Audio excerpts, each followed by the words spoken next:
અહીં સવાલ એ છે કે ઇફકોના ડિરેક્ટર પદની ચૂંટણીમાં શા માટે ભાજપના જ નેતાઓ આમને સામને આવ્યા? જયેશ રાદડિયાએ કોના ઇશારે ફોર્મ પરત ન ખેંચ્યું અને તેમનો ભવ્ય વિજય થયો? તો વિજય પાછળ પહેલો જવાબ છે રાજકોટ સહિત સૌરાષ્ટ્રના સહકારી ક્ષેત્રમાં રાદડિયા પરિવારનો દબદબો. જયેશ રાદડિયાના પિતા વિઠ્ઠલ રાદડિયા સહકારી ક્ષેત્રમાં જે ક્રાંતિ લાવ્યા તેને કારણે આજે પણ જયેશ રાદડિયા આ સહકારી વારસાના મીઠા ફળ ખાઈ રહ્યા છે.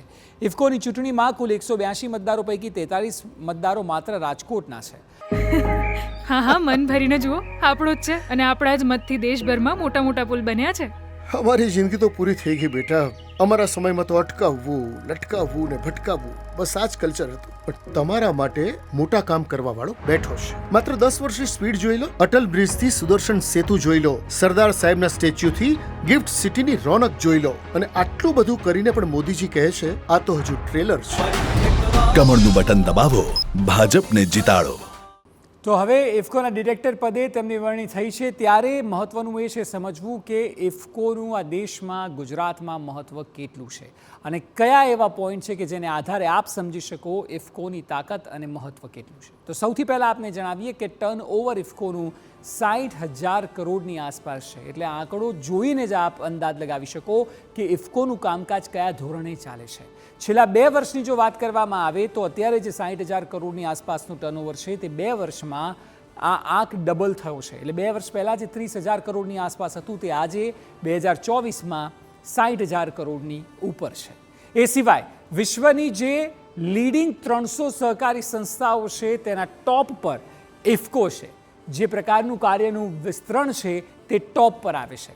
અને ઇફકો સામાન્ય સ્થિતિમાં સમજીએ તો અમૂલની સમકક્ષ એક સંસ્થા છે કે જે સહકારી ક્ષેત્રમાં ટોપનું નામ ધરાવે છે. કારણ કે આ સંસ્થા સાથે 6 કરોડ ખેડૂતોનું ભાવિ પણ જોડાયેલું છે.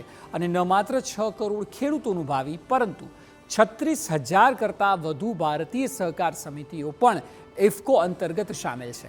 એટલે આ મહત્વના બુલેટ પોઈન્ટ્સ દ્વારા આપ સમજી શકો કે ઇફકોનું મહત્વ ખરેખર ન માત્ર દેશ પરંતુ દુનિયામાં કેટલું છે કે જે ઇફકોના ડિરેક્ટર પદે જે ગુજરાતમાંથી એક સીટ ખાલી હતી તેમાં જયેશ રાદડિયાની વરણી થઈ છે.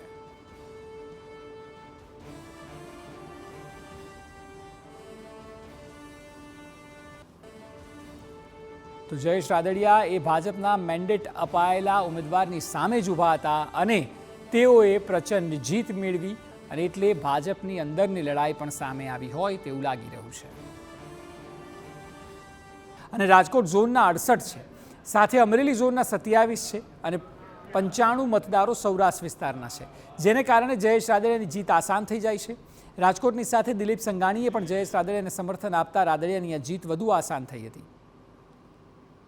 રાજકારણમાં દરેક પરિબળ પોતાની રીતે એક અલગ પરિબળ હોય છે અને આ ચૂંટણીમાં પણ કંઈક એવું જ થયું. ઇફકોની આ ચૂંટણીમાં અમદાવાદના બિપિન ગોતાને પ્રદેશ ભાજપ દ્વારા ભલે સમર્થન આપવામાં આવ્યું હોય, પરંતુ ચૂંટણી જીતવાનો જાદુઈ આંક જયેશ રાદડિયા પાસે હતો અને એટલા માટે જ આ વાત દેશના સહકારિતા મંત્રી અમિત શાહ સુધી કરવામાં આવી. સૂત્રો પાસેથી જે માહિતી મળે છે તે પ્રમાણે લોકસભાની ચૂંટણીને અનુલક્ષીને અમિત શાહ જ્યારે જામકંડોરણા જનસભાને સંબોધન કરવા આવ્યા ત્યારે તખ્તો ગોઠવાઈ ગયો હતો. જયેશ રાદડિયાની સાથે દિલીપ સંઘાણી અને મનસુખ માંડવિયાએ અમિત શાહને ઇફકોની ચૂંટણી અંગે રજૂઆત કરી હતી. એવું કહેવાય છે કે અમિત શાહને વિશ્વાસમાં લઈને રાદડિયા દ્વારા દાવ ખેલાયો હતો. અરે કાકા, શું માહોલ છે કાશ્મીરનો? દીકરા, પહેલા તો હાલ બેહાલ જ હતા. ઘૂસણખોરી, ડર અને તણાવ. અને આજે એટલા બધા ટુરિસ્ટ આવે છે મેં મારી જિંદગીમાં નથી જોયા. સિનેમા હોલ ખુલ્યા, રેસિંગ થવા લાગી, ફોરેન સમિટ થવા લાગી, પહેલી વાર સિગ્નલ ઉપર રેડ લાઇટ લાગી અને અમારા જીવનમાંથી રેડ એલર્ટ હટ્યું. અમારા મનમાંથી ખરાબ યાદોને હટાવી છે મોદીએ. છતાં પણ એ કહે છે આ તો બસ ટ્રેલર છે. ભાઈ, શાંતિ, સુરક્ષા અને વિકાસની ગેરંટી મોદીજીની, તો એને જીતાડવાની ગેરંટી આપણા સૌની. કમળનું બટન દબાવો, ભાજપને જીતાડો.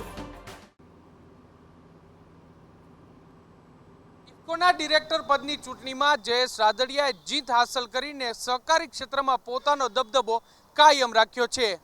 આ પદ માટે ભાજપ દ્વારા બિપિન ગોતાને સમર્થન જાહેર કરવામાં આવ્યું હતું. જોકે જયેશ રાદડિયા પાસે જીત માટેનો જાદુઈ આંક હતો અને એટલા માટે જ બાજી પલટાઈ ગઈ. આ જીત પાછળ દિલીપ સંઘાણીની મહત્વની ભૂમિકા માનવામાં આવી રહ્યું છે.